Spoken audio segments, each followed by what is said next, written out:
My self Pankaj Kumar. तो आज के इस लेक्चर में मैं बात करता हूँ बीएससी सेकेंड ईयर के फिजिकल केमिस्ट्री के मोस्ट इंपॉर्टेंट क्वेश्चंस के बारे में।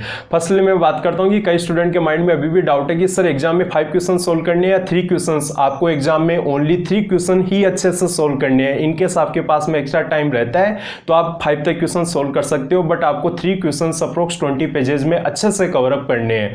मैं आपकी फिजिकल केमिस्ट्री की बात करता हूँ तो physical chemistry BSc second year की कुछ विड्थ है वो एक्स्ट्रा दी हुई है। इसके रिगार्डिंग मेरा मीनिंग है कि इसमें जो एक्स्ट्रा जो लेवल है वो अपर लेवल का दिया गया है। आपके 10 क्वेश्चन में से अप्रोक्स 4 क्वेश्चन है वो न्यूमेरिकल रहेंगे और 6 क्वेश्चन में थ्योरेटिकल पार्ट और इक्वेशन वाला पार्ट कवर अप रहेगा।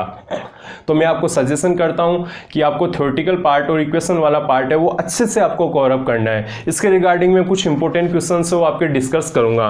फर्स्ट जो थर्मोडायनेमिक्स का जो फर्स्ट यूनिट है उसके रिगार्डिंग आपको गहन व विस्तरण गुण यानी जो इंटेंसिव और एक्सटेंसिव प्रॉपर्टी है इसमें डिफरेंस को आपको कवर अप करना है। किरचॉफ समीकरण की उत्पत्ति, जो किरचॉफ इक्वेशन है उसकी जो उसका डेरिवेशन है उसको सोल्व करना है। आपको व्युत्क्रमण ताप जो आपका इन्वर्जन टेम्परेचर है और इसके साथ में जूल थॉमसन इफेक्ट जो जूल थॉमसन प्रभाव है उसको भी आपको उसकी इक्वेशन भी आपको कवर अप करनी है। सीपी और सीवी में रिलेशन, हेस का नियम व अनुप्रयोग, हेस के नियम के साथ में आपको अनुप्रयोग भी अच्छे से पढ़ने हैं। इसके साथ में रुद्धोष्म उत्क्रमणीय प्रसार में कार्य की गणना यानी जो आपका एडियाबायोटिक जो रिवर्सिबल प्रोसेस होता है उसमें एक्सटेंसिव प्रॉपर्टी इसमें किए गए वर्क की गणना का जो आपको डेरिवेशन है वो आपको रफ कॉपी में मिनिमम 2 से 3 टाइम लिख के कवर अप करना है। मैं बोला हूं ना अच्छे से कवर अप करना है। इसका मीनिंग ये नहीं है कि उसको देख लिया और काम हो गया। इसका मीनिंग ये है कि रफ कॉपी में आपको कम से कम 2 से 3 बार उसको अपने हैंड से लिखना है, तभी जब आपके एग्जाम में हो पाएगा पॉसिबल।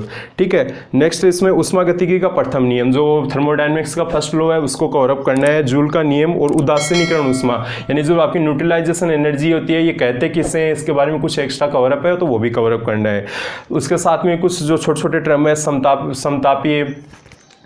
समतापीय रुद्धोष्म प्रक्रम, चक्रीय प्रक्रम, उत्क्रमणीय प्रक्रम, अनुत्क्रमणीय प्रक्रम, इन छोटे छोटे टर्म्स को भी आपको कवर अप करना है। जो थर्मोडायनेमिक्स है उसके मैं सेकंड यूनिट के बारे में बात करता हूं तो इसमें आपका गिब्स हेल्महोल्ट्ज इक्वेशन इसको आपको रफ कॉपी में अच्छे से कम 2 से 3 बार लिख के इसको ढंग से याद करना है। लासातेलियर का नियम, लासातेलियर लॉ, के व डेल्जी में संबंध यानी जो आपका साम्यावस्था स्थिरांक है और गिब्स ऊर्जा है उसमें मध्य जो रिलेशन का जो इक्वेशन निकल के आता है ना वो आपको कवर अप करना है।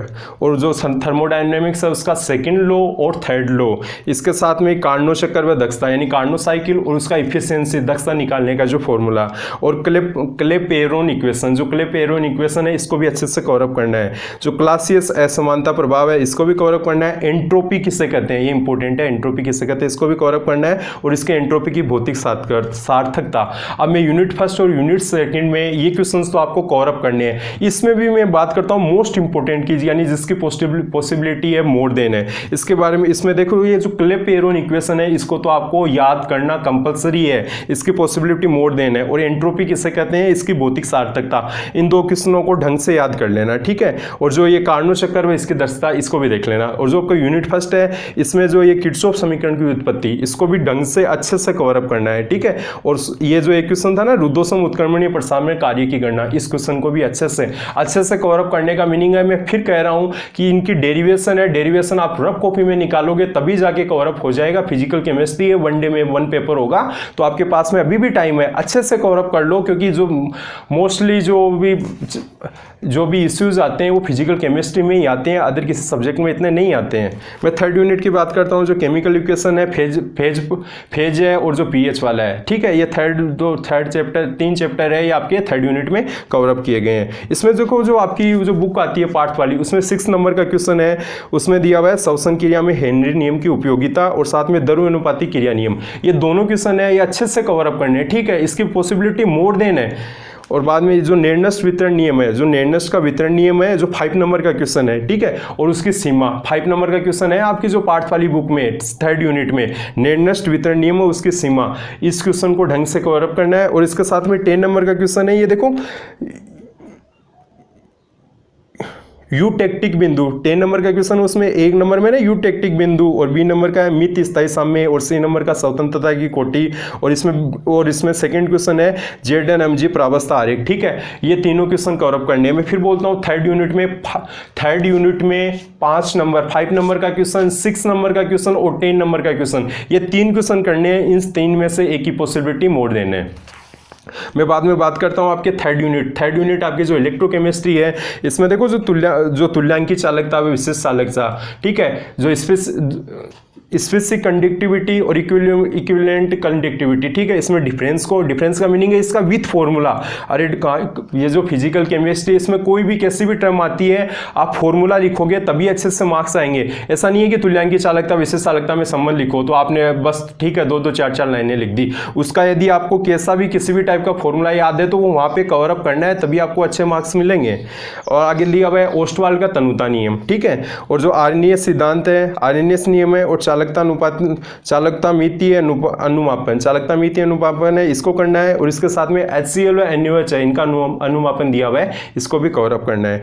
कोल-राउस का नियम है 2 अनुप्रयोग, ये इस चैप्टर का मोस्ट इंपोर्टेंट क्वेश्चन है। कोल-राउस का नियम है, इसके अनुप्रयोग, ठीक है। अनुप्रयोग का मीनिंग है कि इसमें कुछ एग्जाम्पल वगैरह कवर अप कर लेना आप, ठीक है। और नेक्स्ट है जो अभिगमनांक किससे कहते हैं, इसकी चल सीमा विधि और इसको प्रभावित करने वाले कारक, ठीक है। अभिगमनांक किससे कहते हैं, इसको प्रभावित करने वाले कारक और अभिगमनांक को ज्ञात करने की चल सीमा विधि, ठीक है। इस क्वेश्चन को भी अच्छे से कवर अप करना है। चालकता मूलक अनुमापन की विधि, और ये हो गया। जो आपका नेक्स्ट क्वेश्चन है डेबाई-हक्कल सिद्धांत, ठीक है, जो डेबाई-हक्कल सिद्धांत है इसको भी आपको अच्छे से कवर अप करना है। और ठीक है, एक और आगे डेबाई-हक्कल ओनसेगर इक्वेशन, वो बड़ी सी इक्वेशन आती है ना, उसको भी अच्छे से एक बार रफ कॉपी में लिख के कवर अप करना है, ठीक है। इसके साथ में भी सेल स्थिरांक और आयनिक गतिशीलता, इन टर्म को भी ध्यान में रखना है। सेल स्थिरांक और आयनिक गतिशीलता। मैं फिर बात करता हूँ कि जो आपका थर्ड यूनिट है उसमें जो मोस्ट इंपोर्टेंट क्वेश्चन है आपका, एक तो कोल-राउस के नियम उसके अनुप्रयोग, ठीक है, और एक अभिगमनांक किससे कहते हैं इनकी, और इसको अभिगमनांक ज्ञात करने की चल सीमा विधि, ठीक है।